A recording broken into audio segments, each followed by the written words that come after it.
अच्छा sir, written representation का chapter खत्म करने के बाद उसको लॉजिकली दिमाग में बिठाने के बाद हम देख लेते हैं इसके पास पेपर। देखें, इट्स ऑल अबाउट लॉजिक्स। आपने दिमाग खुला रखना है कि भाई उसने सवाल क्या किया है, वो पूछ क्या रहा है, तो आपने जवाब भी अकॉर्डिंगली ही देना है। मैं सबसे पहले इसकी रिक्वायरमेंट देख लेता हूँ। वो क्या ये रहा है, आप कमेंट करें on the acceptability of each option with reasons. तो बोल रहा है कि भाई आपके पास कुछ ऑप्शंस आए हैं, सही है जी, उसके ऊपर कमेंट करें। सही, कमेंट करें, सही है जी, with reasons and suggest the best course of action for obtaining the written representation in the above scenario. यानी इसमें ऐसा हो सकता है कि भाई क्लाइंट आपके पास आया, बोल रहा है यार इस दिन की रिप्रेजेंटेशन ले लो, ओरल में ले लो, सही है जी। तो इस ओपिनियन पे, ये जो ऑप्शंस हैं आपके पास, इस पे आपने अपना ओपिनियन देना है, सही है जी। उस पे रीजंस भी बताने हैं कि अगर आपका ओपिनियन ये है, यानी आप अगर इसको एक्सेप्ट कर रहे हैं, रिजेक्ट कर रहे हैं इस ऑप्शन को, तो क्यों कर रहे हैं, अलॉन्ग विद द रीजन। और फिर सजेस्ट करना है कि बेहतर क्या हो सकता है। बात क्लियर है, आगे सुनते हैं। भाई स्प्रिंग 2021 का सवाल है, 6 नंबर का सवाल है। वो लिखता ही है, your firm is the auditor of Iota limited and the audit report is expected to be sign on 10 March 2021। Sir हम ये कह सकते हैं यहाँ पर कि हमारे पास जो हमारी रिपोर्ट डेट है, जो हमारी रिपोर्ट डेट है, वो है 10 मार्च 2021। मैंने तो ऐसी मैपिंग अपने लेक्चर्स में भी आपको बताई थी। अच्छा भाई, हमारा जो सर ईयर एंड है, ऑब्वियसली 31 दिसंबर 2021, सही है, ये हमारा ईयर एंड है। चलें जी आगे। आगे लिख के देता है, ILS management has just informed that due to certain personal reasons CEO will not be available from 5 March 2021 till 15 March. अच्छा भाई, बात समझिएगा। अब लॉजिकली बात समझें, हम रिपोर्ट कब साइन करने वाले हैं, 10 मार्च को।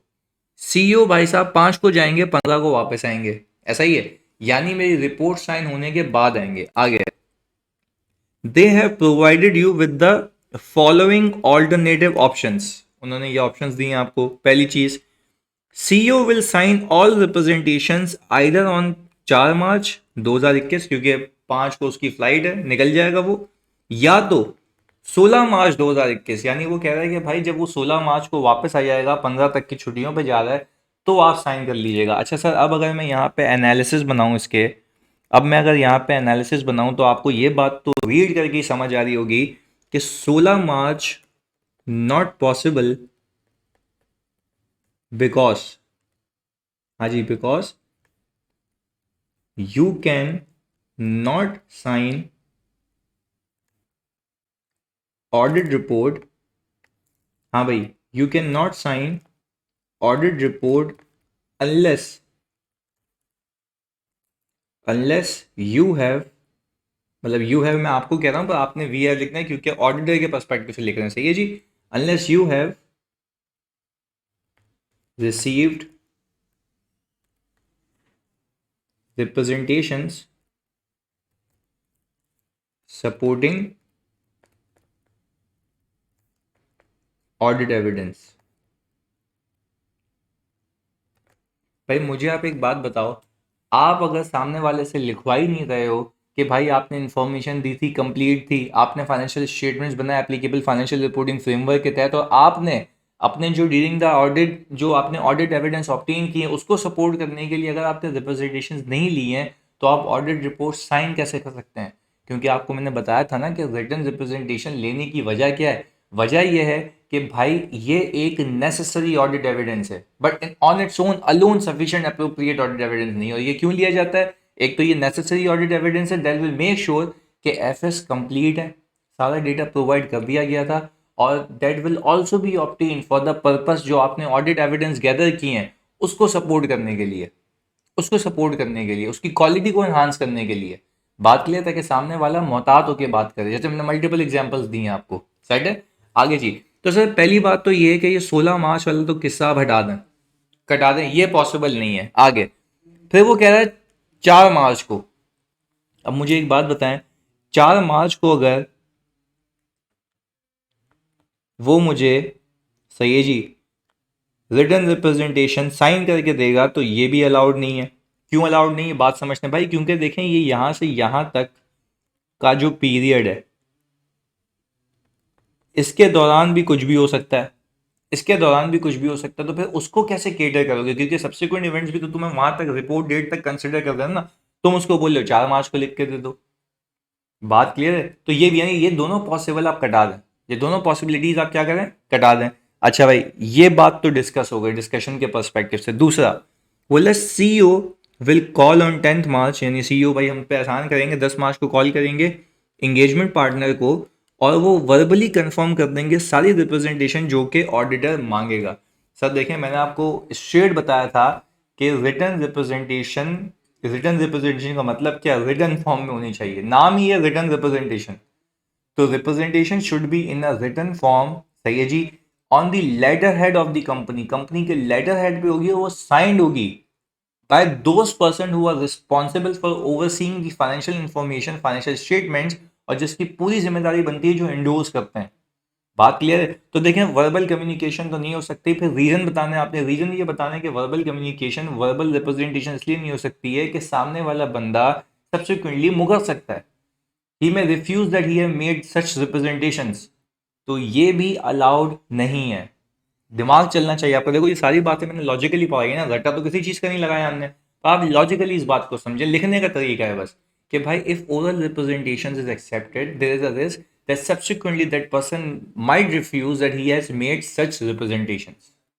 बात क्लियर है? तो कॉल पर टेलीफोनिक नहीं हो सकता, रिटर्न रिप्रेजेंटेशन होनी चाहिए, कंपनी के लेटर हेड पे होनी चाहिए। अच्छा अब सजेशन क्या है, देखिए यहां पर बात हो रही है सीईओ की, सही है, सीईओ जाहिर सी बात है सीएफओ से ऊपर आता है, वो पूरे ऑपरेशंस भी देख रहा होता है, रिपोर्टिंग भी देख रहा होता है। पर हम सजेशन ये दे सकते हैं कि भाई in the absence of CEO भाई साहब सीएफओ साइन करके दे दे, सीएफओ से करवा लो। He also have got those capabilities, वो भी रिस्पॉन्सिबल है, उसने भी इंडोर्स करना होता है, तो उसके ऊपर डालना। बात क्लियर है? तो सर इसको रीड कर लेते हैं कि इसके सोल्यूशन में क्या क्या लिखा हुआ है, बात समझिएगा। Offer of CEO can not be accepted as the letter of representation is to be dated as near as practicable to the date of audit report। Sir यहाँ तक कि अगर मैं बात करूँ तो ये आप समझें आपने बुक से कॉपी करना था, मतलब बुक से कॉपी, बुक खोल के नहीं करना एग्जाम में, आपको तो याद ही होगा, खैर अगर कैफ के बच्चे तो याद होगा, जो हमारे सी फाइनल के बच्चे हैं वो आयजा खोल के देख लेंगे। सही है जी। आगे because further matters might also arise during the intervening period for which the auditor may required management representation। यानी ये बात कर रहा है कि रिप्रेजेंटेशन 5 मार्च की या 4 मार्च की साइन करके दे दे। तो जाहिर सी बात है जो इंटरवीनिंग पीरियड है जो मैंने कहा आपको यहाँ से यहाँ तक, इसमें भी तो कुछ हो सकता है ना, तो उसके लिए भी तो रिप्रेजेंटेशन चाहिए होगी ना, तब वो होगा नहीं अवेलेबल। बात क्लियर है? तो उसको रीड कर लेते हैं कि भाई as near as practicable to audit report की डेट तक होना चाहिए, because further matter might also arise during the intervening period for which the auditor may require management representation. ये बात हो गई क्लियर, इसको लगा दें टिक। दूसरी ऑफर 16 मार्च वाली, the auditor should not be auditor's report should not be signed unless the written representation has been received as it supports other audit evidence obtained during the course of audit। यही बात कही थी कि भाई जब तक मैं written representation नहीं ले लेता to support my other audit evidence that I have gathered during the audit, तो मैं साइन कैसे कर सकता हूं। आगे if the management does not provide the written representation it will result in a limitation on scope which would impact the audit opinion। आप disclaimer दे देंगे अगर आपको लगता है कि रिप्रेजेंटेशन ऐसी है। अच्छा यहाँ पे तो किसी भी चीज़ पे नहीं दे रहा ना वो, तो ये तो परवेजिव नेचर की हो जाएगी, तो खैर मैं हो सकता है डिस्क्लेमर दे दूँ, तो वो भी हमने बता दिया। आगे वर्बल रिप्रेजेंटेशन की भी बात कर रहा है, एक एक करके पॉइंट डिस्कस किया ना जैसे मैंने आपसे किया। आगे verbal evidence is not a strong evidence, अब ये देखो ऑडिट एविडेंस से इसने लिंक किया, सफिशिएंट एंड अप्रोप्रिएट। अप्रोप्रिएट क्या होता है सर, क्वालिटी, ऐसा ही है भाई। देखें सफिशिएंसी तो क्वांटिटी में आ गया ना, हमने क्या सीखा था, सफिशिएंट एंड अप्रोप्रिएट। अप्रोप्रिएट में तो रेलेवेंट ऑडिट एविडेंस, सही है जी। क्वालिटी की बात करता है, relevant and reliable, and I think that verbal communication is not reliable.